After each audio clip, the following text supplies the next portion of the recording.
In the second half of 2020, Germany will assume the presidency of the Council of the European Union.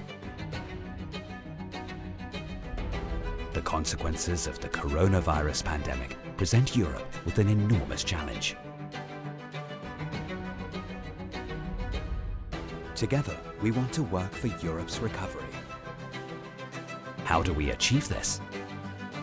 By ensuring that Europe emerges from the crisis with greater solidarity and cohesion within, and more capable and sovereign abroad. We want to be even more united in all our diversity.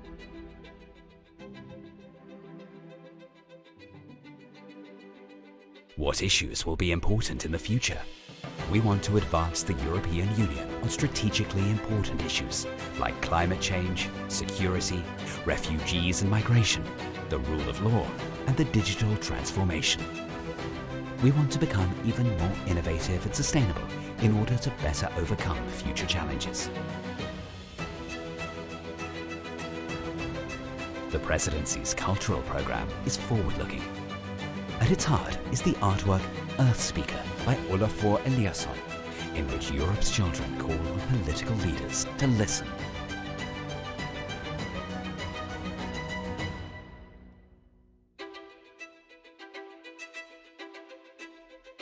Based on our common values, we are committed to acting as a driving force and facilitator for a strong and capable Europe in the world.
Yeah, welcome back. I'm pleased to welcome you again. My name is Maureen Heine.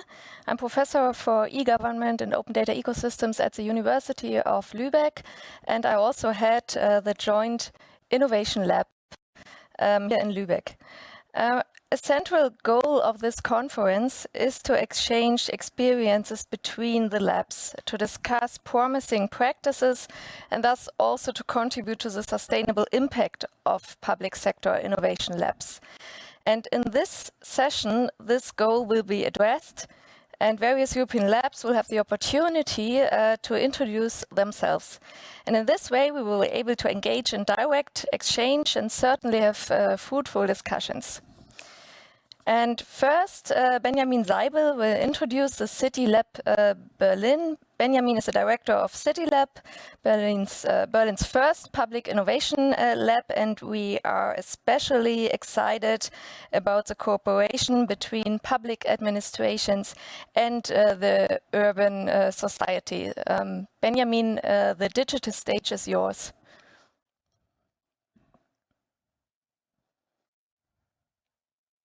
Thanks for inviting me to talk a bit about CityLab. So I did send you the presentation in advance. I don't know, I can share it from my computer, or do you prefer to share it from yours? I think we have it prepared. Yeah. 1 minute, please. Yes, beautiful. I can see it. Okay, so then I have to let you know when to skip slides, right? Yes, great. Okay. I'm glad to present CityLab, the first public innovation lab in Germany's capital, in Berlin. The CityLab is a joint effort by the Mayor's Office of Berlin, so the Senate Chancellery, and run by Technologiestiftung Berlin, a non-profit foundation that deals with innovation ecosystems here in Berlin. Next slide, please.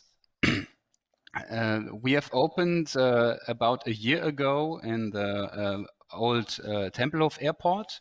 It's around 700 square meters in a very historic building where we host various events, workshops, etc.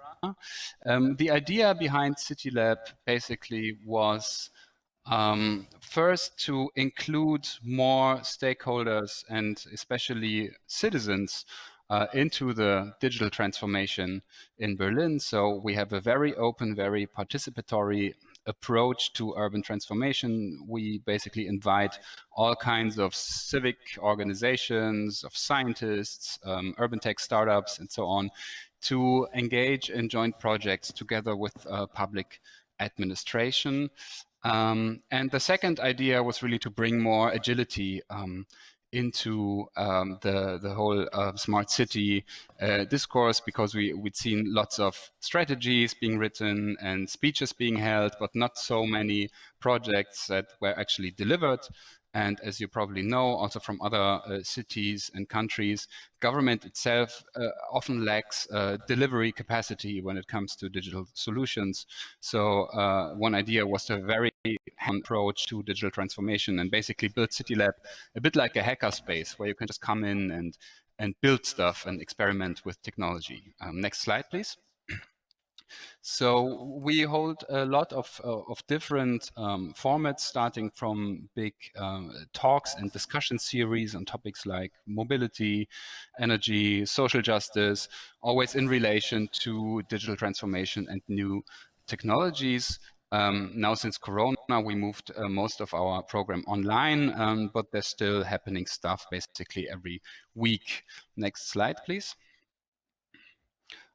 We also host a lot of design sprints and smaller workshop formats directly with stakeholders. So it's a very collaborative bottom-up approach where basically everybody can come in and propose ideas, and also groups can work on their ideas and solutions for a smart city. And then we try to develop these ideas further into prototypes and present them to government officials or other related stakeholders and partners. Next slide. We also have co-working facilities. It's a small but very nice space, around 25 desks, where projects that want to engage with the city, with government, etc., can have a workspace for a few weeks or even a few months. So we have quite a few initiatives who work every day from our facilities. Next slide. And we also have a digital workspace where we are fully equipped with stuff like 3D printers, various hardware, sensor technologies. And this leads back to what I mentioned in the beginning. It's really a hands-on approach where we try not only to talk ideas, but to actually build and test prototypes for smart cities.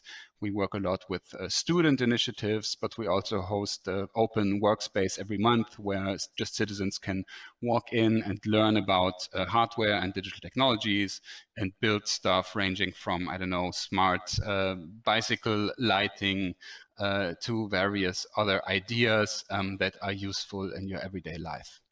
Next slide. Last but not least, we have an exhibition space where we showcase our projects and also the projects of our partners. As I said, CityLab basically is a platform for a lot of stakeholders that use our space and also engage with our communities. We have around 30 to 40 organizations from civil society, from academia, and so on, who work together with us. And in our exhibition, it's always the possibility to showcase your work, also unfinished work. It's a great way to get feedback on your first prototypes. It's publicly accessible, like everything in our lab.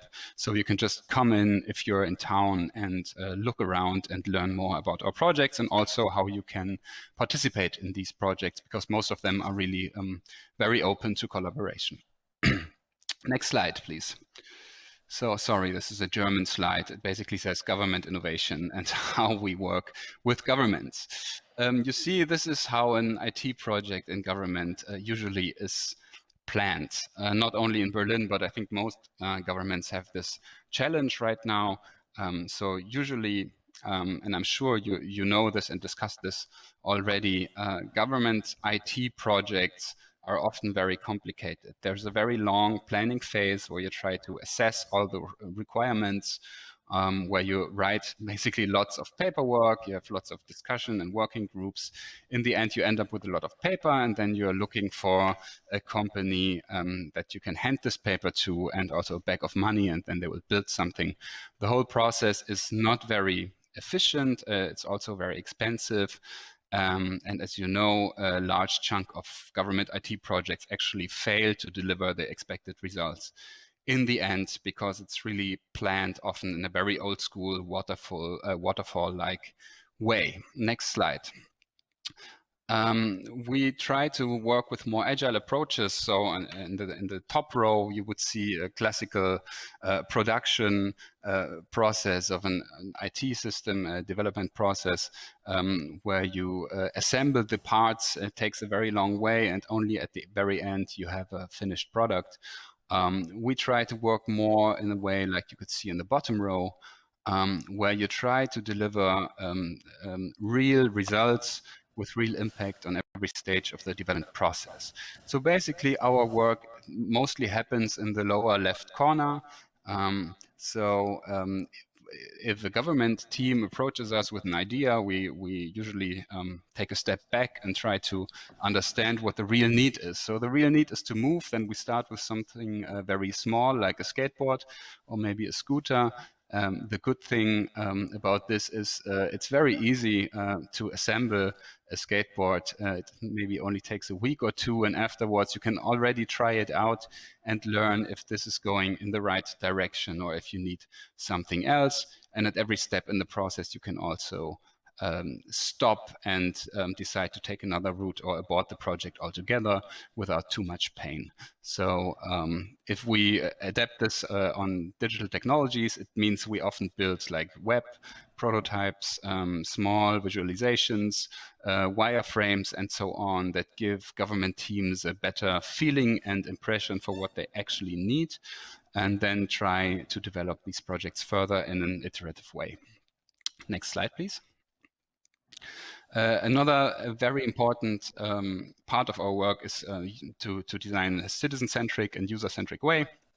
So on the left, you would see a typical ticket vending machine like we have them in Berlin. And if you're not German, and if you ever landed at, for example, Schönefeld Airport, you will know these very confusing vending machines where it's very hard to buy the right ticket, because you have to know lots of regulations and zoning laws and so on.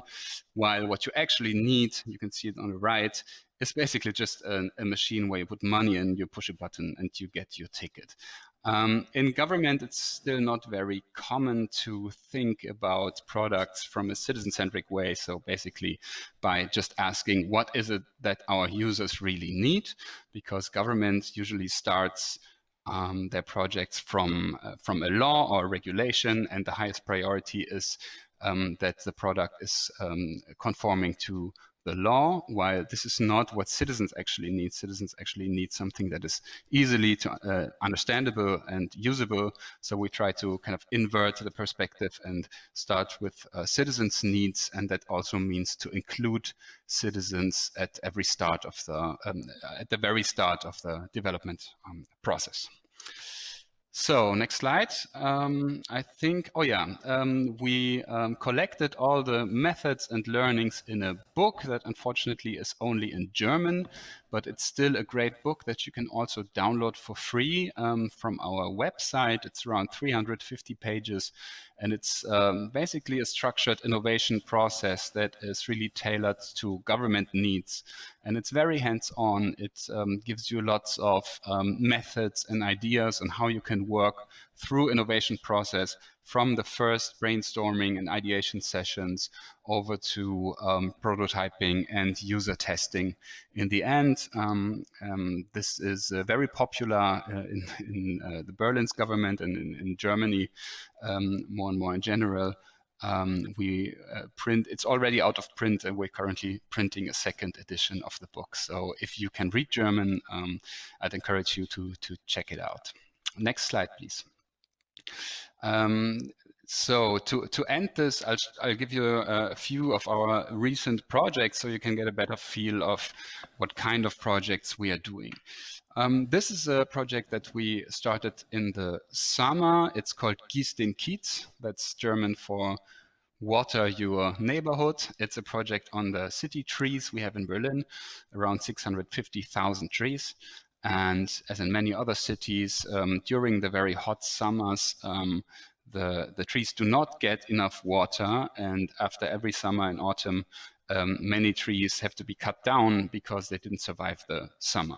So we spoke a lot with the environmental authorities, but also with citizens. And what we learned is that many citizens in Berlin actually care about their trees. And during the heat waves in the summer, they would go outside their house and water the trees in front of their house.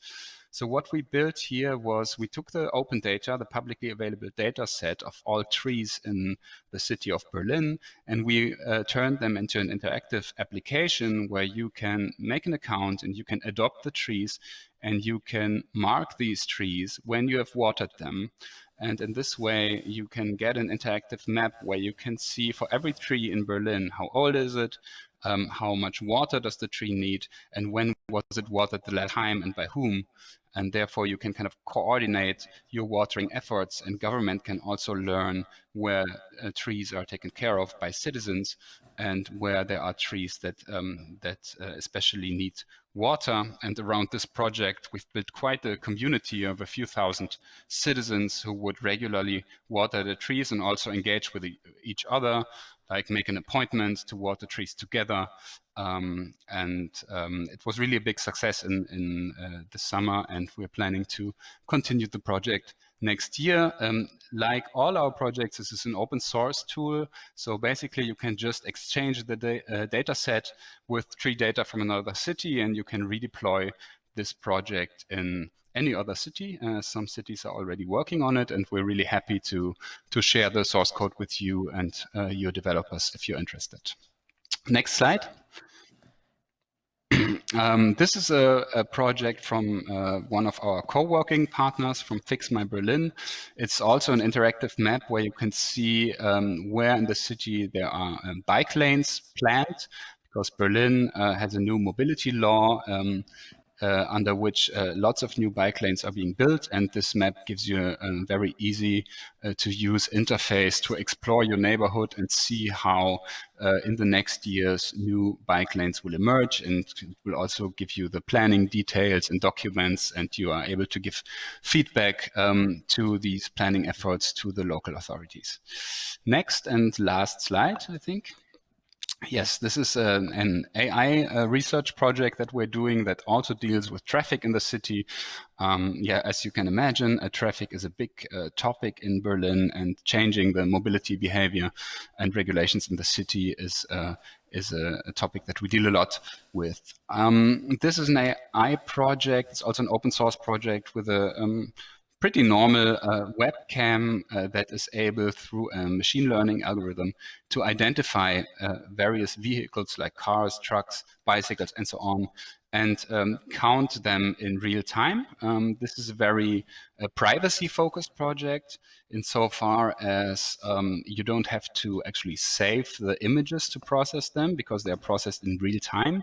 So this is a live video feed where vehicles are counted and only the numbers of the counts are being saved, therefore giving government a very good impression of how many cars pass a certain space in the city at what time. And this is a big advance to the actual way that cars are counted right now, because right now they are counted manually, which means government has to send a person to a crossroad who would then, make marks with a pencil.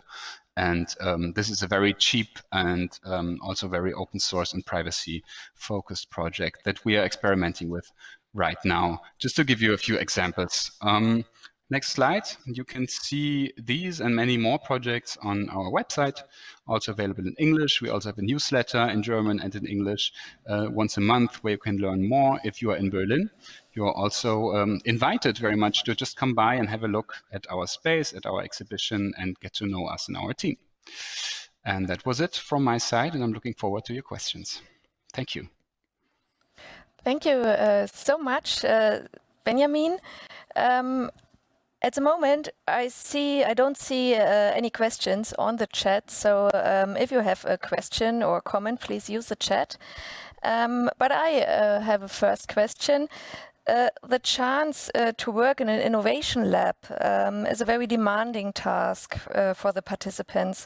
For example, possibly unknown methods and tools, new topics, diverse perspectives and opinions come into play. And so what experiences have you made? Are the participating groups diverse? And what recommendations do you have in this context, Benjamin? Yes, it's a very good question. The groups are diverse, but they also have very diverse challenges. We learned that especially actors from civil society, where they're basically from day one, very interested in engaging and proposing their ideas to us. So we made very good experiences with actually working with civil society groups and activists. Government took a bit more time to open up, also mentally, like teams from government to engage with kind of unknown methods, as you mentioned them. What we learned, what is very important, is to work more like an enabler. So not like a teacher that tells a team from the government how to do innovation, but more like from a support angle, giving them the right tools to enable them to innovate for themselves. I have to look away from the screen because I see myself talking, which is very confusing. Sorry about that. No problem. But yeah, so enabling others to help themselves is basically the strategy that we try to achieve. And yes, it can be very challenging, but also for those people, I mean, government is not very homogeneous. You have those people and you have those people. And especially for people who are highly motivated and who want to push for innovation and transformation in government, a space like CityLab is really a blessing, because they can leave their regular office and their regular context and work in another space that is maybe more creative, where you meet new people, where you can dare to move outside your regular schedule. And so we make the experience that people are quite thankful and happy to have a space like this. Yeah, thank you. I now see a question in our chat. So do you have a favorite technology stack you found particularly useful in your projects? We have a go-to technology stack, but I have to say first that I don't think that technology itself is the solution for most problems. So I'm pretty sure you can solve most challenges with various technology stacks.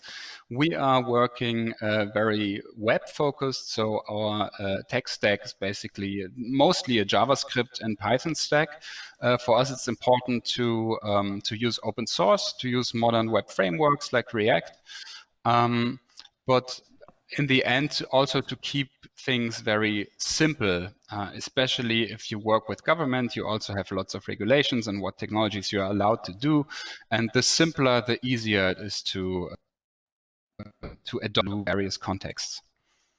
Yeah, thank you. And you mentioned agile methods. So what are your experiences in applying those methods in the context of bureaucracy? Does it work, and where are the limitations? Yes, it's also a very big question. Yeah. Does it work? Well, yes, kind of. Like sometimes you can make very fast advances in certain areas with simple agile methods, just by, for example, structuring a meeting or a workshop differently, more results oriented. This can be really, like I've experienced in the last year many times that it was really eye-opening for certain participants, especially from government, to take part in a workshop that was actually well moderated and results oriented, and that has a strict time management. Because afterwards they told me, usually they have working meetings where just everyone talks for like 2 hours, and then you say, okay, let's meet again in a month. And then to have a very strict moderated workshop can be really eye-opening. On the other hand, there are limitations, especially when it comes to hierarchies and the possibility to make decisions for yourselves. This is also not very common in government. That is a very hierarchical organization. It's often, even the simplest decisions have to be checked, with your boss and the boss of your boss and so on. And every time you lose days of time instead of just deciding things for yourself. So I think it's very important also on the working level, on the lower levels, to give the people a certain kind of autonomy to decide things for themselves. Thank you so much. So I can't see more questions in our chat. So I would say let's go on with a short break. Benjamin, thank you very much for your presentation and for the discussion. And I see there's one question. What can other labs learn from the Berlin CityLab? Which errors you did should others avoid? That's an interesting question. Yes, it is. So first of all, we try to share most of our knowledge with other labs. We have a meetup format that is called Lab Camp, where all innovation teams and labs from Germany can meet to exchange ideas and experiences. So it's still a bit early to kind of recap what we did wrong. We certainly did some things wrong. One thing that comes to mind is not being strict enough with certain ideas, like the ability to say no.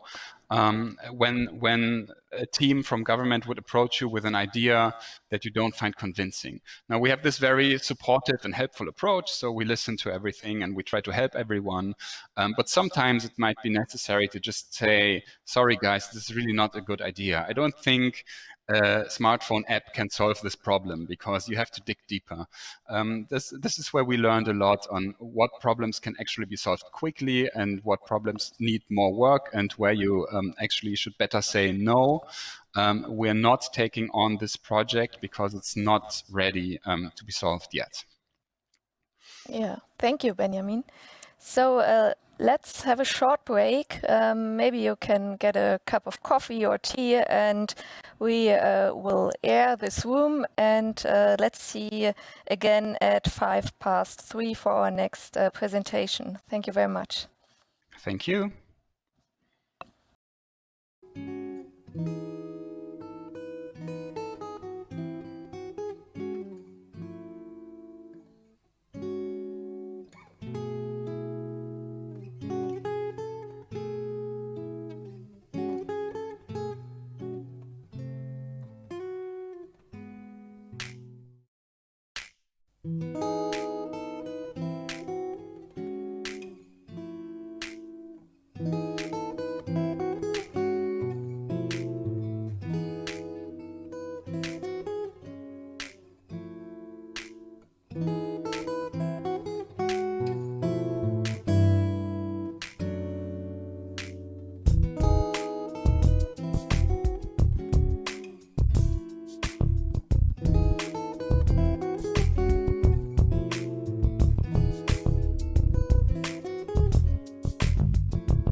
Okay, welcome back.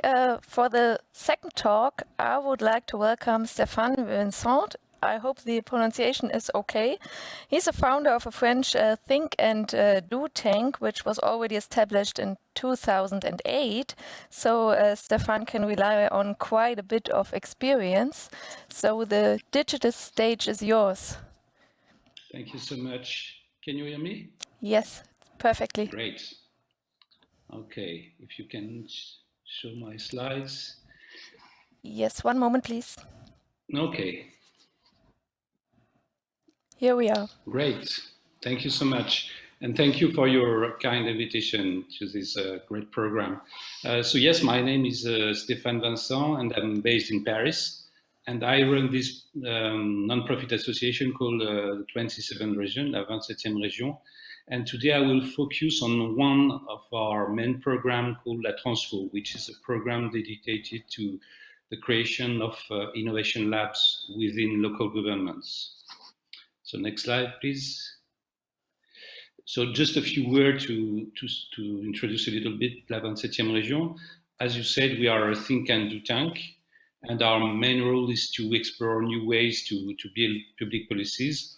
The background of our team comes from design, ethnography, action research, sociology, and maybe our singularity is that we got members. And part of these members are local governments and national administration. So I have mentioned a few ones on this slide. So it includes cities like the city of Paris, but also Strasbourg, Mulhouse, Bordeaux, and so on. There are also counties like Val d'Oise or Gironde. Of course, regional governments, because we've been created through a cooperation with regional government. So it includes Bourgogne, region like Grand Est. I think we've got something like 11 regional governments today as members, and a few national bodies like the Ministry of Sustainable Development or the National Employment Agency. So each of them pay 5,000 euros each year since 12 years to be members and part of la 27e région. Next slide. So the question we ask is, how do you change governments? What is I think most of the organizations like us, and I suppose also the CityLab of Berlin, are looking for ways and looking for theory of change in local governments. We receive every day mayors or civil servants who ask, how do we start the journey? How can I innovate? And what does it take? And how long? And so you get this bottom of the trajectory, which is the very first step. And at the end, if there is an end, which is the changing the kind of governance of the administration, innovating not only in methodology, but also in the governance and in the way they exerce leadership, for instance.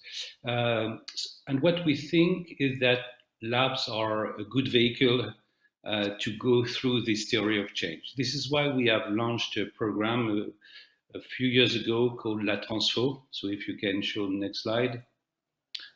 La Transfo is an action research program, and we have launched 2 editions of this program. The first one was in 2011, and the second one was in 2016. And the goal was the same. The question was, how do you co-create innovation labs within local government? Is it possible?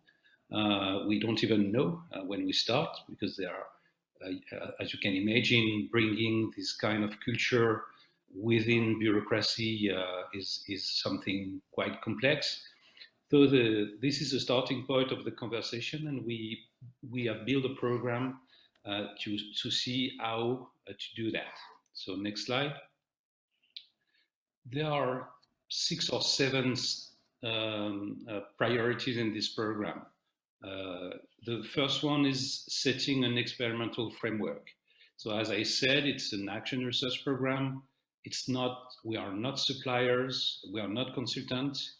So the cities who are involved in this program are part of an experimental program. with a protocol, and we don't know what will be the result in the end. So they accept to be part of an experimental program. In the second edition, we had 7 cities, who are Paris, Lille, Dunkirk, Strasbourg, Metz, Mulhouse, and 1 region, which is Occitania. All of them co-finance the program. And you got also, the program is 18 months per city. This is why the program is a 4-year program, because all the city doesn't start at the same time. So, but globally it's 4-year program, and each city will be lasting 18 months for each city. The goal is to promote trial and error methodology. How do you create a culture of research and trial and error within a government? How do they develop tests, prototyping, and this kind of thing when they create new policies? And what's interesting also with this program is that we had a partnership with a foundation called Bloomberg Philanthropies. They have a program called Innovation Teams, which has quite the same goals our program, but a bit different. So they decided to co-finance our program, and that was interesting because it was also the occasion to create a partnership between French cities and US cities that are part of Bloomberg's program. And they use a different kind of methodology like evidence-based policy or this kind of thing. So it was interesting to compare both programs. Next slide, please. The second hypothesis is using a multidisciplinary approach. This is why we as La 27e Région build a team of 3 residents with design, sociology, and user research skills.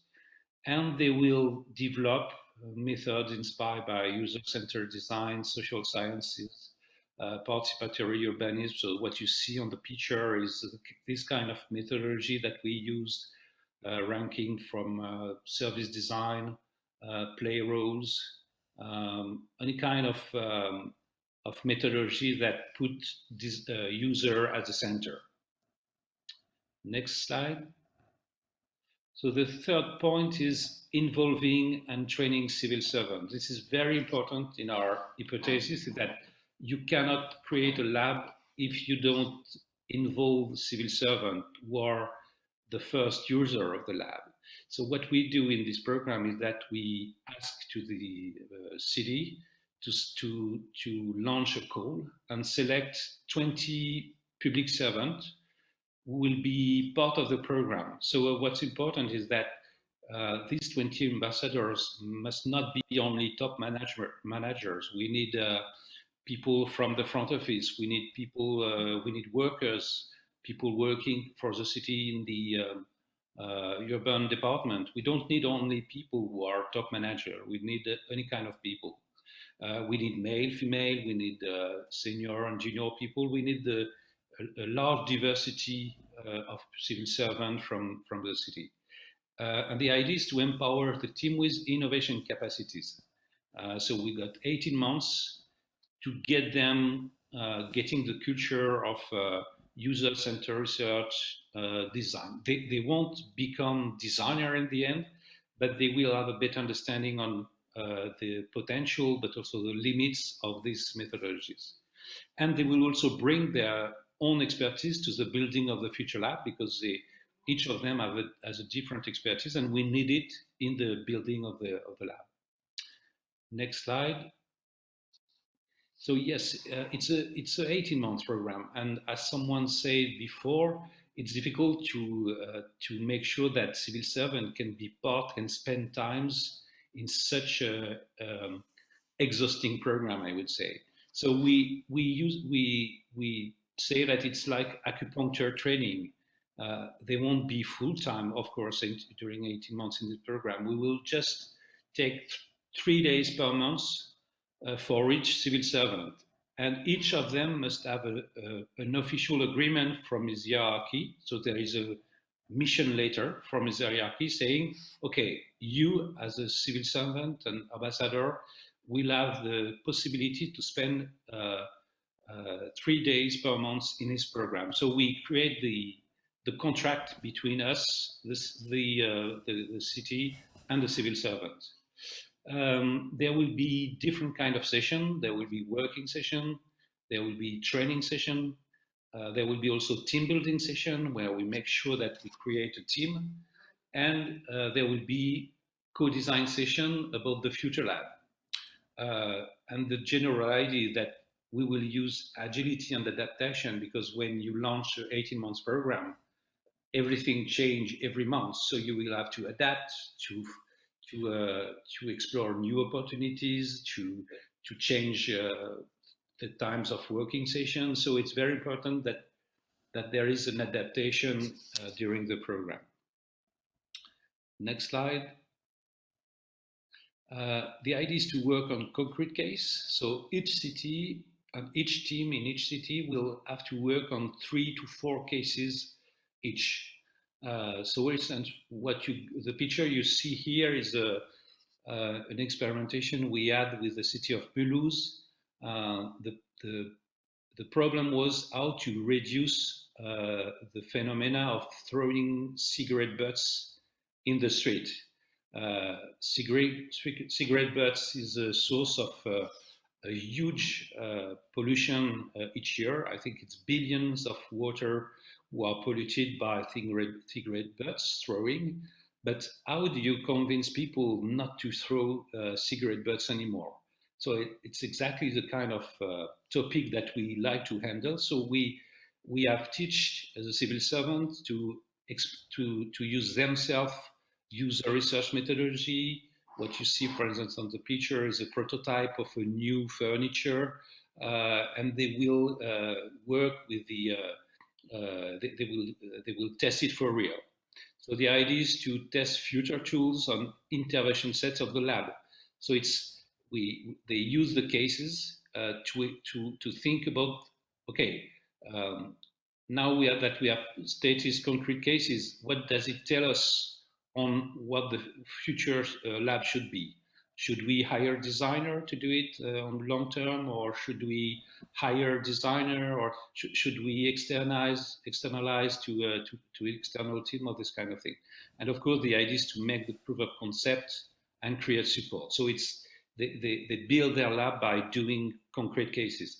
One of the cases was exactly as Benjamin said in Berlin. It was about how do you manage trees in the city of Paris. So it's funny to see that we've had quite a similar case. But in this program, cases are a way for civil servants to learn how to adopt this kind of practice. Next slide. The idea also is to find support from the ecosystem. How do you build internal support? When you create such a program in a city, there is a kind of you got people who say, oh, we already do that. So how do you make sure that there is an internal support, and how do you build partnership within? But there is also a need to create external support. For instance, you can build partnership with academic university lab, for instance, or with a network of non-profit association or whatever. So how do we use this time to create support inside and outside the city hall? It's also the way to build a more collective governance of innovation. How do we make sure that by building this lab, it won't be a top-down approach, but how do you make sure that there is a more horizontal way to decide the strategy of the lab, or what will be the next topic that we will handle, or this kind of thing. And it's also a way to prepare for upscaling, because the goal is not just to create a unit or an innovation team, but it's to make sure that it creates a new future within administration. So this is something that we are also exploring with them. Last hypothesis of this program is anticipating for the future lab. All this is an opportunity to explore what should be the future lab. So we learn from this experience of the program to build a specificity of the lab. What you see on the picture is two women in Mulhouse showing the user journey of the lab that we have elaborated together. So what you see is the kind of methodology that the future lab should use. There is even a map of the future space that the lab would need. So it's like a user journey of the future lab. And by building this, we can, at the end, show this to the buyer and to the top manager and say, okay, after 18 months exploring what should be the future lab, here is the user journey of it. Here is the scenario that you should develop now in this city. And of course, what's interesting is that we've got scenarios that are totally different from a city to another.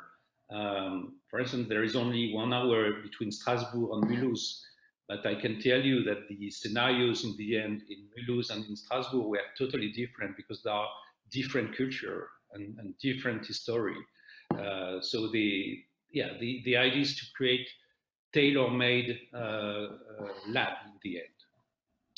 And maybe I think my last slide. Of course, we made an evaluation of this program.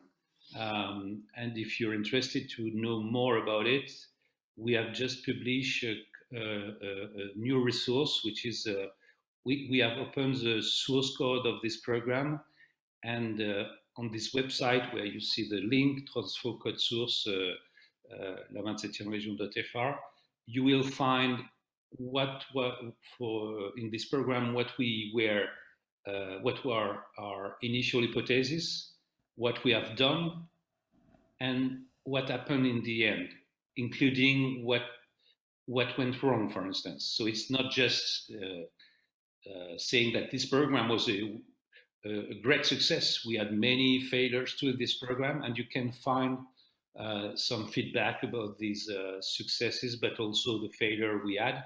So it's a good website for those who plan to create a lab and need inspiration in terms of protocol methods, about the governance of it, about any kind of idea that could be inspiring for other program. So that's it about our program called La Transfo. Thank you so much, Stéphane. I have a first question, and maybe there will be more in our chat. If you remember the first years, what has changed in your work since then, both internally and in relation to your partners in practice? In this program, you mean, or about la27e région? Yeah, in this program? With a focus on the lab as a whole since 2008. That's interesting. I think we had 3 lives. I think our first years were very focused on what is innovation, what are the methodology of innovation, does it work? So we spent, I would say, 5 years using testing user-centered design methodology, ethnographic design. Okay, after a few years, we thought that we had made the proof of concept of it. Then the second life was, but how do you embed this kind of culture within governments, which is a different question. And this is when we started La Transfo as a way to make the proof of concept of how do you create this kind of culture within government. And since a few years, we are working on new areas like innovation in governance, innovation in power, because what we know that when you work on public transformation, there is a moment where you got to face the power, the governance, the people who really decide, and you need to innovate at this level. So I think we are okay with innovation in terms of methodology, even in terms of empowerment, creating culture within government. But now the new stage, since 2 years, I think, is how do we build new kind of governance between for instance, between cities and a group of citizens. How can they share powers? Because at the end, this is that what we face when we need to not just to innovate, but to change the whole paradigm. So yeah, now we are more working on innovation in common. We work a lot on commons, for instance, and how do you share resource in terms of commons. Yeah. Mm-hmm. And thank you. What is about the latest technologies, such as artificial intelligence, blockchain, and so on? Which role do they play in your lab? Not much. Okay. Not much because and it's part a chance on the problem. I think initially the reason why we started La 27e Région is because many change. People thought that artificial intelligence would transform government. We did not believe it. I mean, it's a more systemic change that we need. Now, I must admit that probably we should be more working with people, with other organizations who are more aware about artificial intelligence, blockchain, and this kind of thing.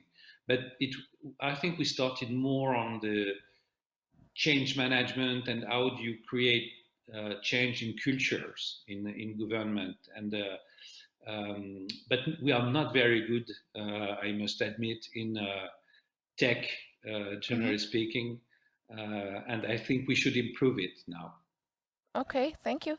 And what are your suggestions for very young labs? What would you say should they do first, and what are the second and third steps, and so on? I think young labs must make the proof of concept on concrete cases. So they must do one case. Maybe it's a failure, but never mind. Then they should try another case, and then maybe a third one. And at a certain point, they will make the proof of concept. So maybe it won't be the first case, maybe it will be the second or the third.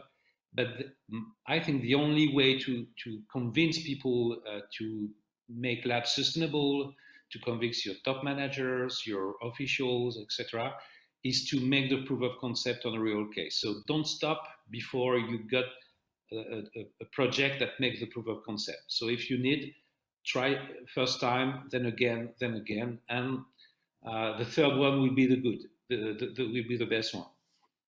Mm-hmm. Okay, thank you very much for your presentation and the discussion now. I can't see any questions in our chat, and so I would say let's have a coffee break. Thank you so much so far, and the next talk will start at 10 to 4. See you.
Okay, welcome back. I hope you had a nice break. Our next speaker is Bruno Monteiro. He is the coordinator of the LabX, the experimentation lab for public administration in Portugal. And his focus is on citizen-centric public administration, on evidence-based decision-making, and on participation. Bruno, please start your presentation. Well, Good afternoon to everyone. First of all, thank you very much for having me in this very stimulating conference. We are really trying to share our own work with you, and we have prepared a very short presentation where you can take a closer look on what we are doing. So if you don't mind to start the presentation that I have there, oh, great. So when we hear mentioned in the program that we are presenting another innovation toolkit, for me, I anticipate perfectly that you are, of course, very surprised for seeing anyone daring to present another innovation toolkit. There are plenty of them, as you may know, and we don't pretend to have found a kind of silver bullet or the quintessential toolkit. So what we really want to do today is to share with you what were the process that we use it to design, to co-create, and of course to ensure that the toolkit is actually used in real projects and not only a piece of technical sophistication. More than that, we really want to build something that could be actionable, that could be user specific, that could be adaptable to the different contexts as well. So you can go further in the presentation, please.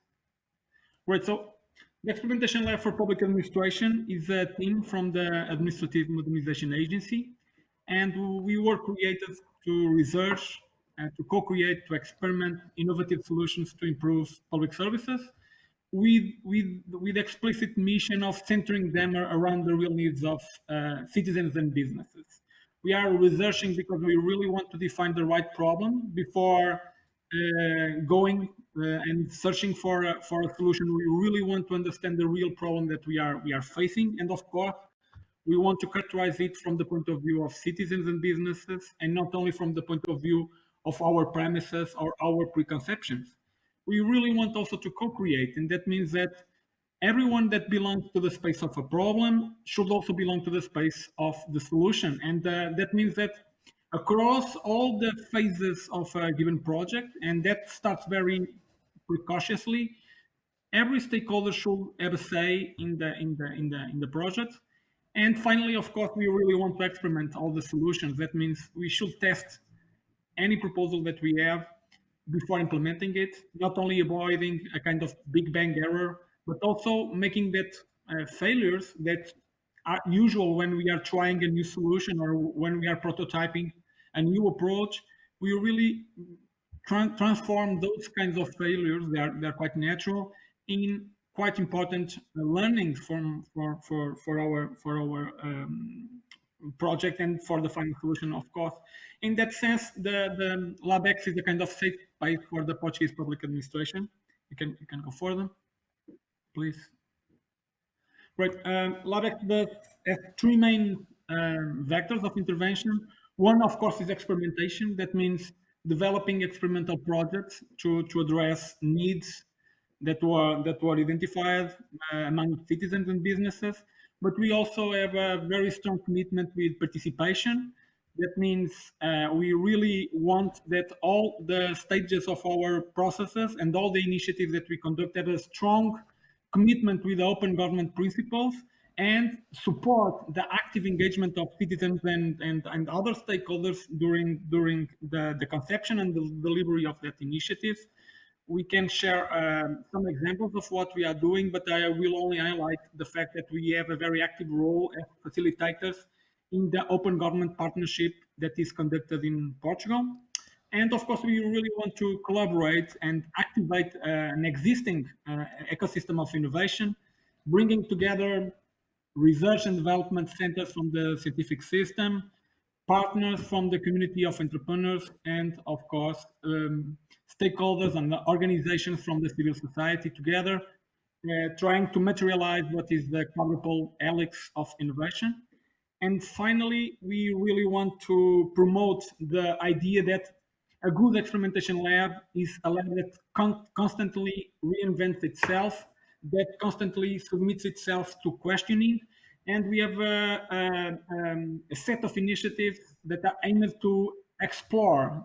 That means that we see ourselves and conduct initiatives where we are a kind of antechamber for initiatives and solutions and proposals that have a huge potential, but since they are not tried, since they are new, since they are applied for the first time to the Portuguese public administration, we need to first to test them, to evaluate them, and to measure how important they could be for the future of the Portuguese public administration. In that sense, for instance, we are engaged not only in looking for the anticipatory innovation methodologies or the possible applications of behavioral insights to public administration, but also to see how can we identify, how can we map, and how can we control the risks that these approaches could have in the relationship between state and citizen, for instance.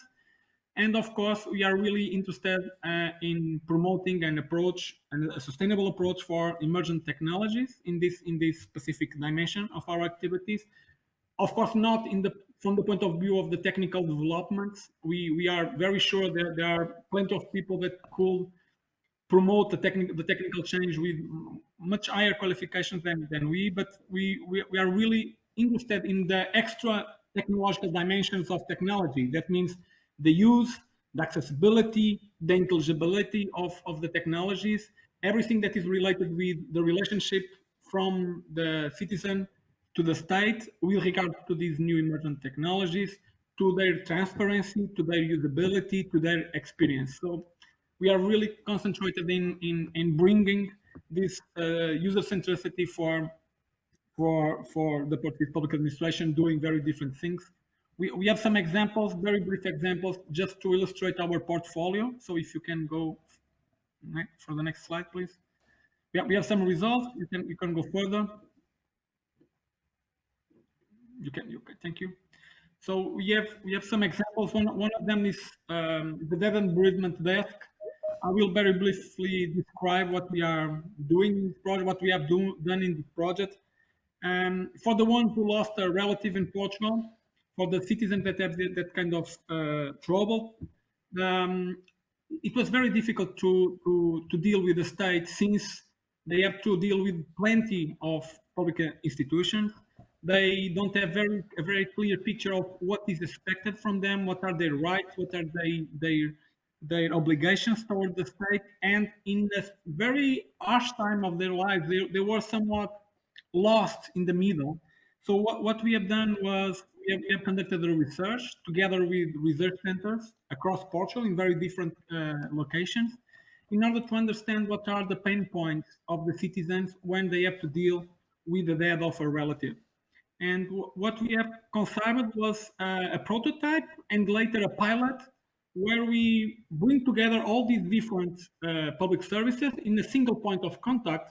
So if you have this problem to solve in your life, you can go to a single point, and all the processes from a very different range of public entities will start in that very moment. And that, of course, makes more simple, more easier, and more humane for the public institutions to address the citizen in this moment. You can go further to the next slide, please. Right. You can. Great. So we have other challenge that we have is that we are facing a challenge from young citizens that relies on an apparent paradox. We have the most qualified generation since ever in Portugal in terms of qualifications, academic qualifications, but also in terms of digital proficiency. Young people are quite used to use digital platforms and digital services, with the exception of digital public services. We have noticed that there's a lot that could be made in order to make these skills that the young citizens have to prove their relationship with the state. And with this idea, we have been working with a particular partner, a particular public organization in Portugal, in order to change and transform their services and the way they deliver services for young people. And together with the once again, partners from the academic universe, from the scientific system, and of course, public organizations, all of them brought together to address this issue. We have rethought what is the way of providing public services to the younger citizen, and we have built a prototype that next year we can test using the single portal of digital public services in Portugal. You can go next. But at the same time, we are not just conducting experimental projects, but we are also trying to create opportunities for other public organizations to test and to experiment, to acquiring that skills and also to improve their own solutions. And in that sense, we are always interested in changing this very preconceived idea that exists about public services as a kind of archaeological site. And we try to change that image when we build a living lab within a public service. We have transformed that public services. The public services continue to work as usual, providing public services. But at the same time, we brought together people from civil society organizations, scientific organizations, design factories. We brought them together to work in real time, if you want to use this expression, with public servants and of course with citizens to test and to improve new solutions. New solutions, for instance, a new interface for the ticket issuing machine. Because at least in Portugal, traditionally the ticket issuing machine in the public services are designed from the point of view of the administration. So all the options that you have correspond to the way the institution organizes its services. Of course, when a citizen goes to a public service, what he wants is to solve the problem he has or she has. So what we have to do was to redesign in a completely fashion all the conceptual structure that is used in the machine. In that way, we not only improved the experience, but at least we can demonstrate that because we have conducted a very thorough evaluation. We have enabled that people don't have the need to interrupt the frontline workers to ask to where they should go or what service they should address, because they have a much comprehensive, a more simple solution in their ticket. So this also to show that we have very simple solutions that should be addressed, and it is not enough to have technological solutions. We should have also have technological solutions that could address the citizens' needs and be in sync what they expect and what are their way of seeing the state and the public services.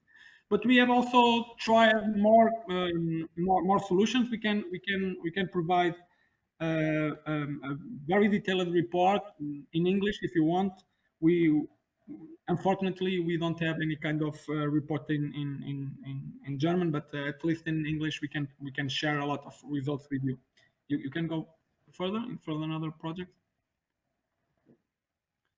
So one of the main tasks that we are facing is the importance of replicating, scaling up, and of course making sustainable all the changes that we are trying to promote in the public administration in Portugal.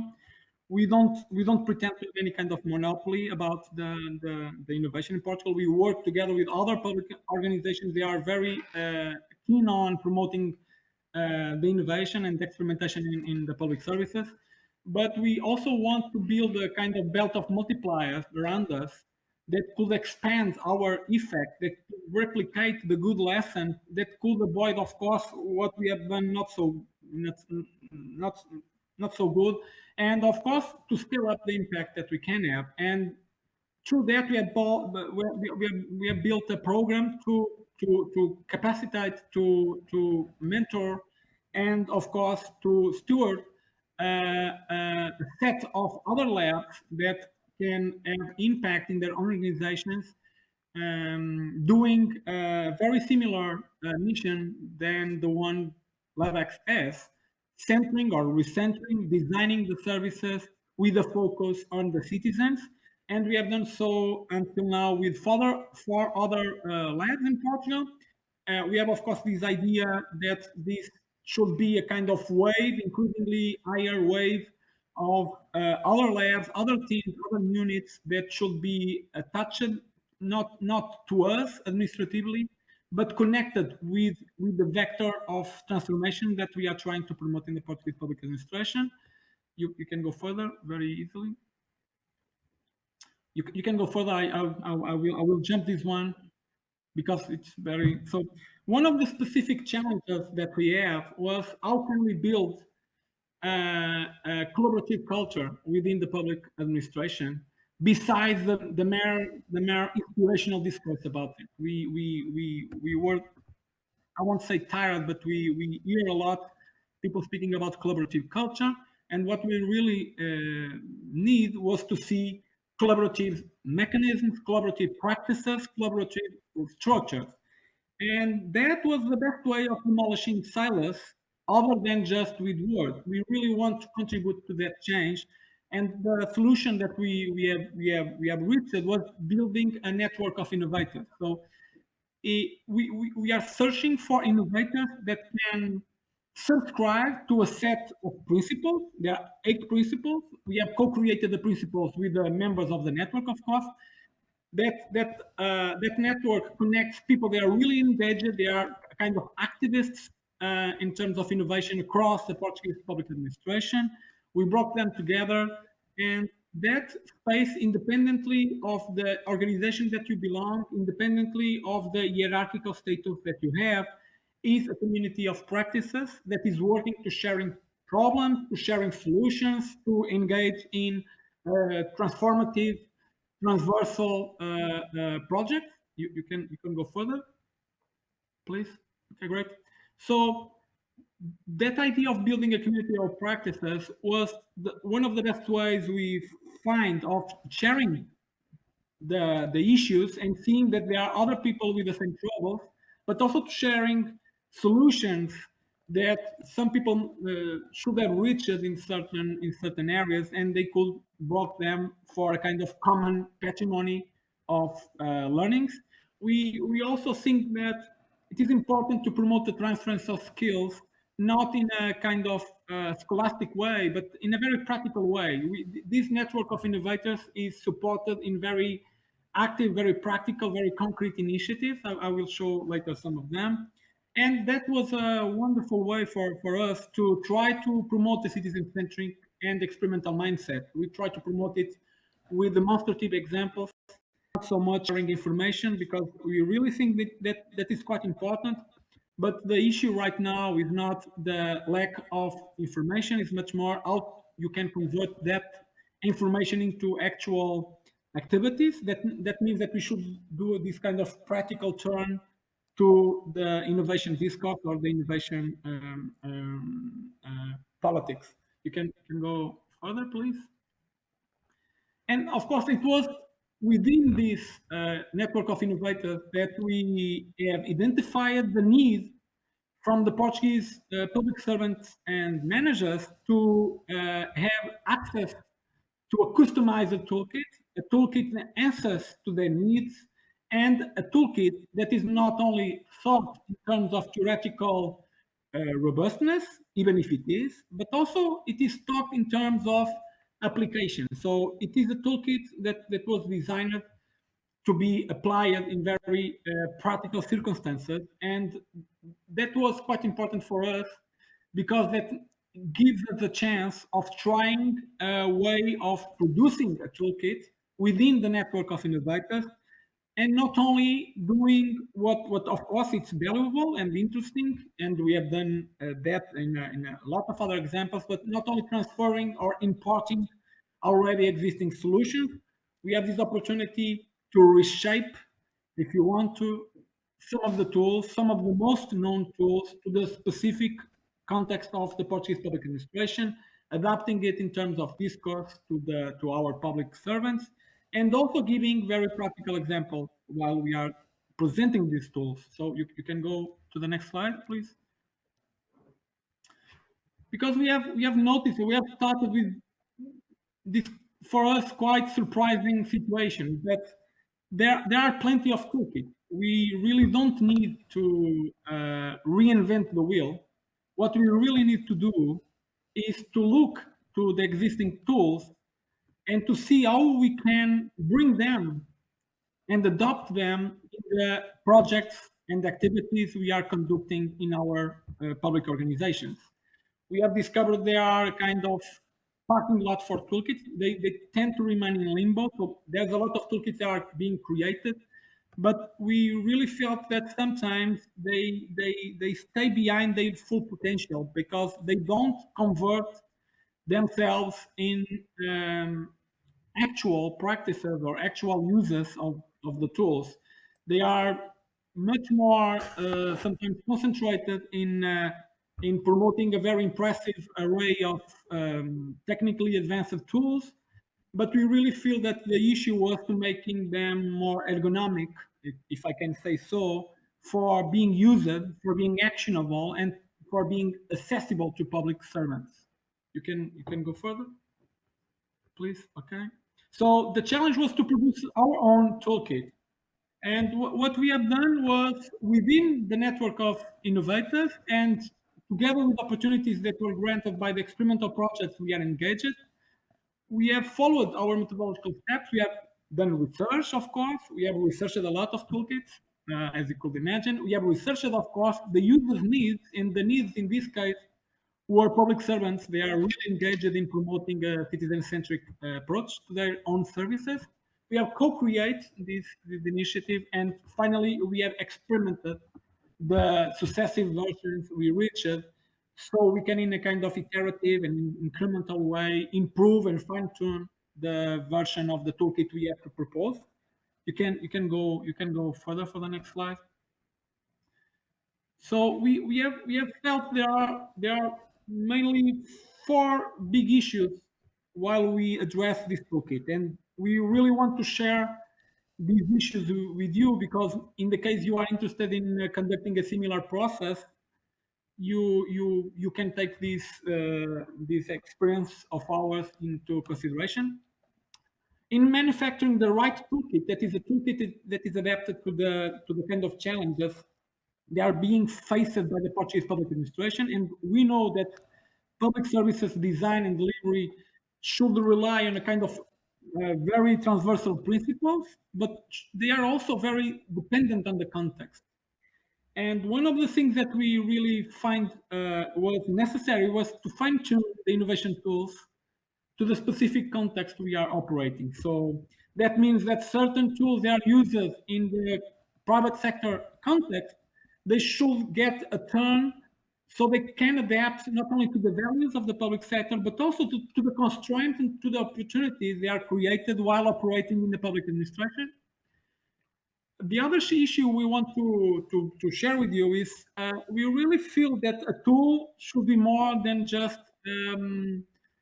a written paper. We really want to have more than inspirational words. What we really want to develop was tools that are accessible and that can be applied by any kind of public servants. We don't want any kind of demand for public servants to start operating with this toolkit. This toolkit is designed for any public servant, because we really think that potentially any public servant is an innovator. So what we really need to do here is to create accessible conditions for them. And a third issue that we have is that we really want to create this culture of replication and sharing of tools.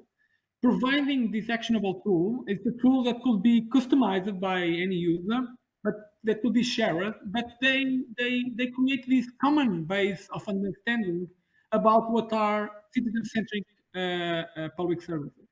So we really want, by the practice itself, by sharing itself these tools, more than sharing just proclamations about what is citizen-centric design. We want to engage public servants in doing citizen-centric experimental projects. And finally, we really want this solution to be more than just a toolkit, more than just an end product. So we are really engaged in making it a constantly changing product. And we will illustrate these 4 points next. So very easily, very quickly. You can go further. Okay, you can go further. I spoke a little bit about this. So during the process that has taken more or less 6 months, we have conducted research, collaborative research within the network of innovators. The innovators, not only they participate in activities of the network where they share and they give their opinion about what are their needs, what are their pain points, while they are trying to do new experimental projects in their own services. But we also profited for a lot of knowledge they are concentrating in other toolkits, of course. So we have done that research as well. So we try to bring together the best offer in terms of solutions that there are existence with emerging needs and demand from the specific context of the Portuguese public administration. We have captured a co-creation process where all the innovators, and in this case we are speaking of more than 600 Portuguese public servants engaged in the network.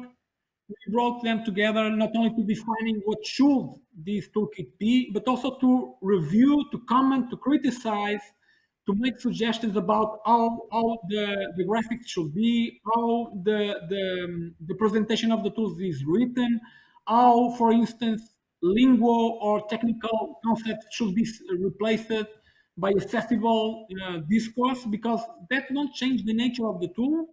That only makes it accessible for, let's say so, lay people, lay public servants. And finally, we have disseminated and applied the beta version of this toolkit in experimental projects, thus giving it another cycle of iteration of development. You can go further. I am right now finishing. You can jump this one. Okay. Another thing that we have thought was quite important was the toolkit was based on digital support, and we really think that that was previous to the actual pandemic context, of course.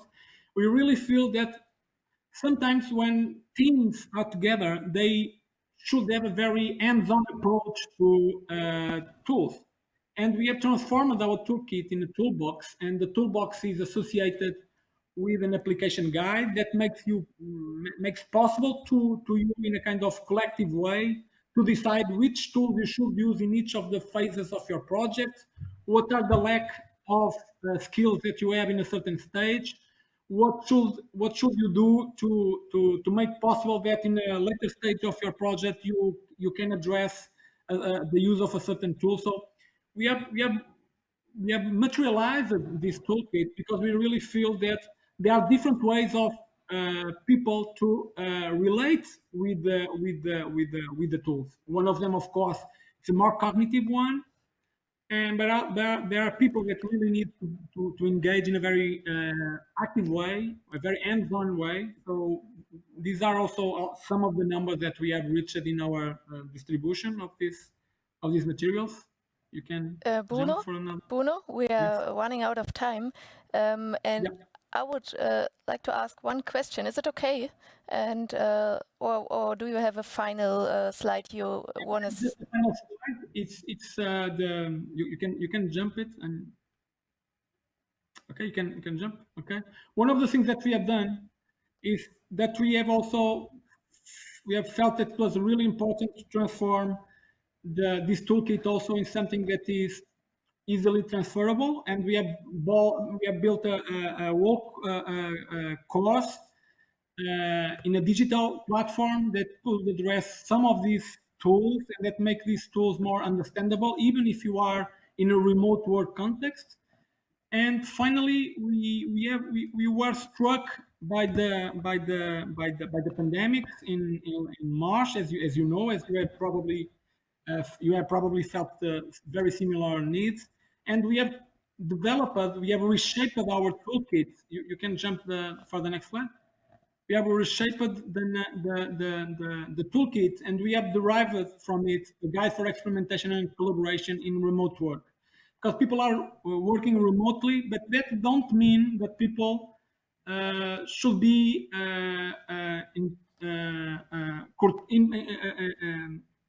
limited in their way of engaging in collaborative techniques and participatory mechanisms for one side, and for the other side, they should not be inhibited of conducting experimental projects. So you can jump for the next slide. It's okay, final.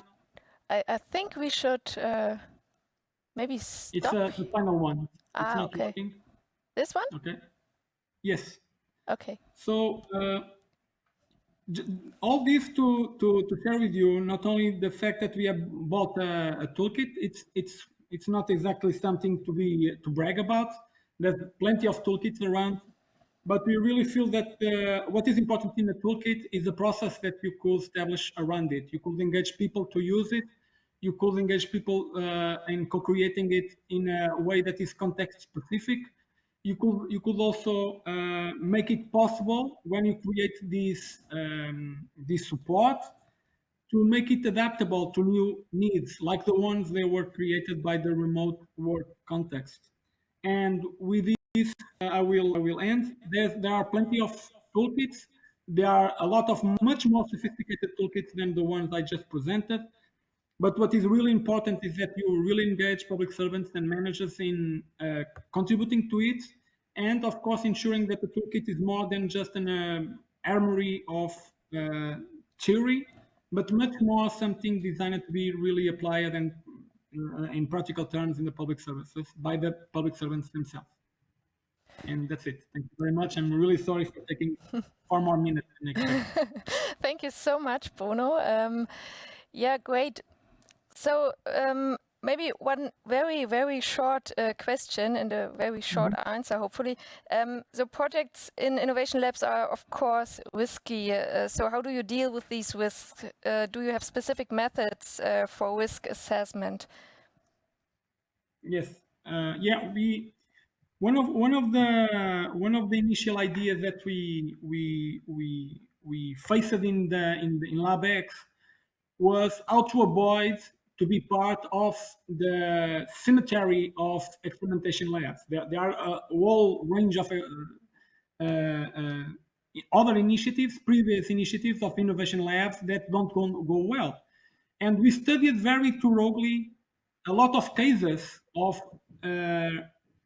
experimental labs and innovation labs that don't go well, and we try to map some of these critical dimensions that make their life shorter. And one of the things that we started to develop was a panel of indicators that try to map the risk associated with relevant dimensions in each of the projects or initiatives we are being invited to or challenged to do. Sometimes we cannot, of course, say no to a certain initiative because it is very important to go and it is a kind of political priority or an organizational urgency. But at least you can go to that project with a very clear picture about what are the risks, what are the threats that you are facing. And that means that you should have, when you start your project, a very clear picture about what are the intended, unintended consequences that you may face during the project. And that's, for instance, one of the reasons we are so engaged in promoting anticipatory innovation tools and foresight in public administrations, because we really think that should be a part not of, that should not be a consequence of the project, but something that is in the genetic code of the project just before you start doing it. Okay, thank you so much, Bruno, for your presentation and the discussion about this question. So I would say we have a very short break now, and then Christian Rupp will take over this session. Thank you so much so far, and take care. See you.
Good evening, ladies and gentlemen.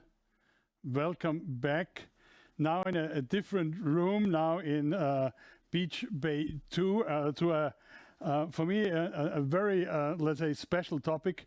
The last EU benchmark on e-government also included the countries of the Western Balkans and showed the progress they have made in recent years.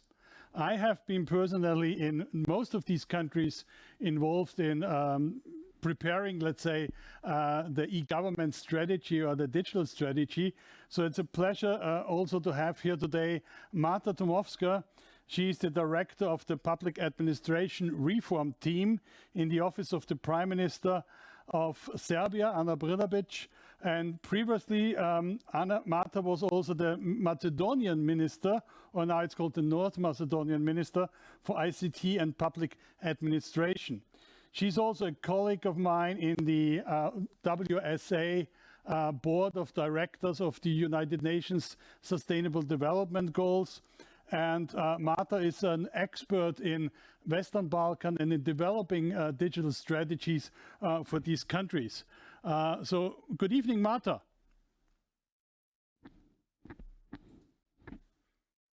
Marta, you have to unmute you.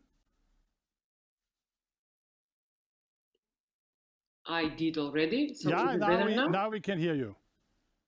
But I can see you now.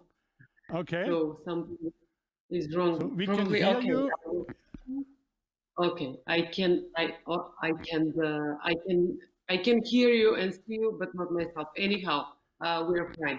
So good evening to everybody in Lubeck and online.